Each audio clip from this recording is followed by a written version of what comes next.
Ang mabuting balita ng Panginoon ayon kay San Mateo. Lumapit kayo sa akin, kayong lahat na nahihirapan at lubhang nabibigatan sa inyong pasanin, at kayo'y bibigyan ko ng kapahingahan.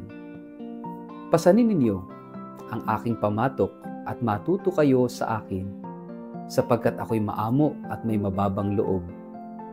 Makakatagpo kayo sa akin ng kapahingahan, sapagkat madaling dalhin ang aking pamatok at magaan ang pasaning ibibigay ko sa inyo. Ang mabuting balita ng Panginoon.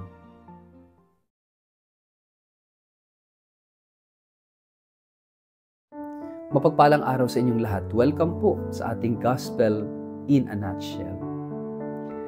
Mga kapatid, sa gitna ng mabilis at magulong takbo ng ating buhay, napakarami sa atin ang may dalang bigat. Bigat ng responsibilidad, bigat ng takot, bigat ng pagkakasala, bigat ng kawalang pag-asa. At dito sa ating ebanghelyo ngayon, kay San Mateo, dumating si Jesus na may napakasimpleng paanyaya na tagos ang kaluluwa.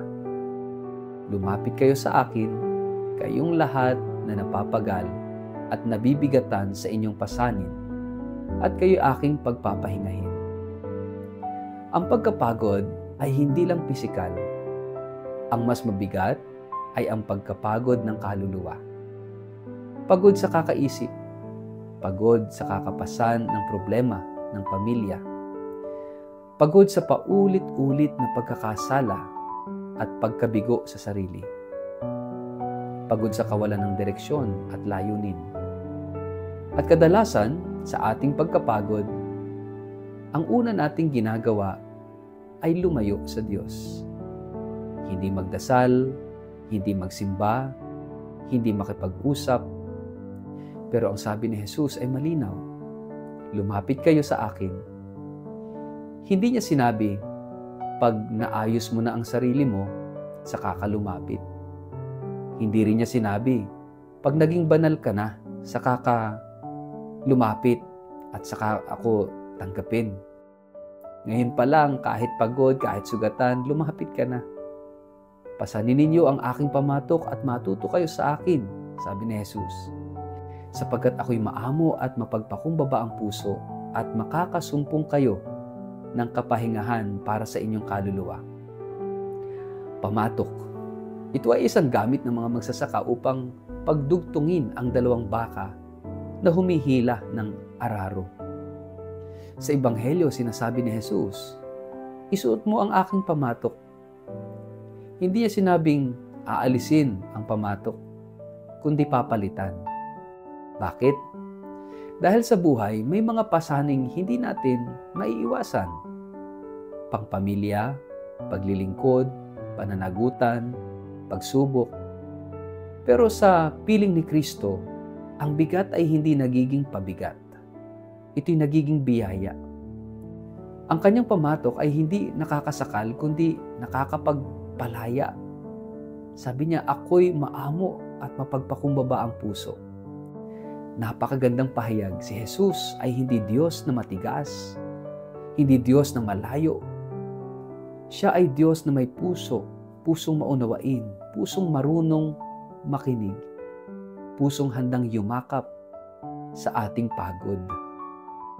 Sa Kanya, walang kahihiyan sa pag-amin ng kahinaan. Sa Kanya walang malayo. Ang puso, ang daan.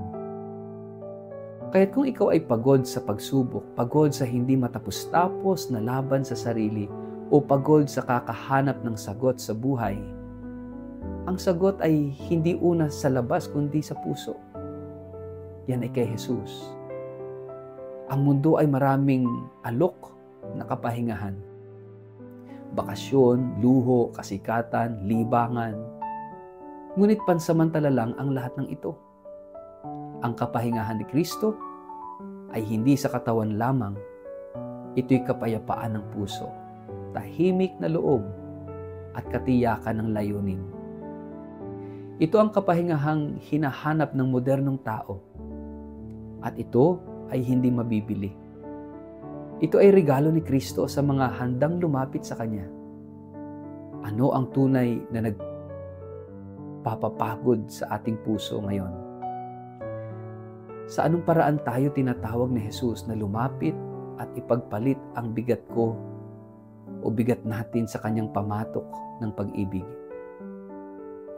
Magdasal po tayo sa ngalan ng Ama at ng Anak at ng Espiritu Santo. Amen. Panginoong Jesus, naririnig ko ang iyong tinig. Lumapit ka sa akin. At aaminin ko, Panginoon, na papagod na ako sa problema, sa sarili, sa mundo. Tulungan mo akong lumapit, bitbit ang mga sugat at kahinaan. Palitan mo ang aking pamatok ng iyong pag-ibig. Gawin mong magaan ang aking dalahin, hindi dahil nawala na ito, kundi dahil nararamdaman kong kasama na kita sa bawat hakbang ng aking buhay. Amen. Pagpalain po kayo at ingatan ng makapangyarihang Diyos, Ama at Anak at Espiritu Santo. Amen.